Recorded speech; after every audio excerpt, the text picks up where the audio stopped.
इकडे राज्यसभेच्या अनुषंगाने सध्या भाजपची खलबतं सुरू झालेली आहे।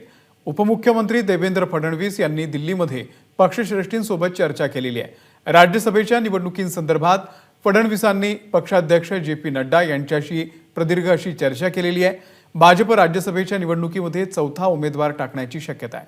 सुशांत सावंत आपले प्रतिनिधी या संदर्भातले अपडेट देतील। सुशांत, अमोल, जर आपण बघितलं असेल तर उपमुख्यमंत्री देवेंद्र फडणवीस हे दिल्लीसाठी गेले होते आणि त्यानंतर त्यांनी जे.पी. नड्डा यांची भेट घेतली आणि या भेटीत जर बघितलं असेल तर राज्यसभेची जी निवडणूक होते, महाराष्ट्रात राज्यसभेच्या 6 जागांसाठी निवडणूक होते, त्याची रणनीती भाजप कशी आखते, नेमकी भाजप कशी तयारी करते याची माहिती जी आहे ती पक्षश्रेष्ठींना उपमुख्यमंत्री देवेंद्र फडणवीस यांनी दिलेली आहे, अशी आपल्याला खात्रीलायक सूत्रांकडून माहिती मिळते। आपण जर बघितलं असेल विधान परिषदेच्या निवडणुकीत भाजपने जो करिश्मा केला होता तसाच करिश्मा या राज्यसभेच्या निवडणुकीत देखील करण्याची भाजपची मानसिकता आहे आणि भाजप राज्यसभेसाठी चौथा उमेदवार देखील देऊ शकतं असं आपल्याला कळत आहे। आता सगळी मताची जुळवाजुळव करून जर चौथा उमेदवार निवडून येऊ शकत असेल तर भाजप चौथा उमेदवार देणार आहे। मात्र भाजपनं सध्या तरी तसं प्लॅनिंग केलंय, भाजपकडून सध्या तरी तशी रणनीती आखली जाते आणि त्याचीच माहिती उपमुख्यमंत्री देवेंद्र फडणवीस यांनी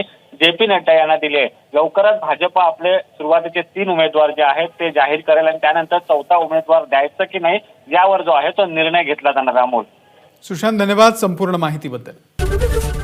एबीपी माझा, उघडा डोळे बघा नीट।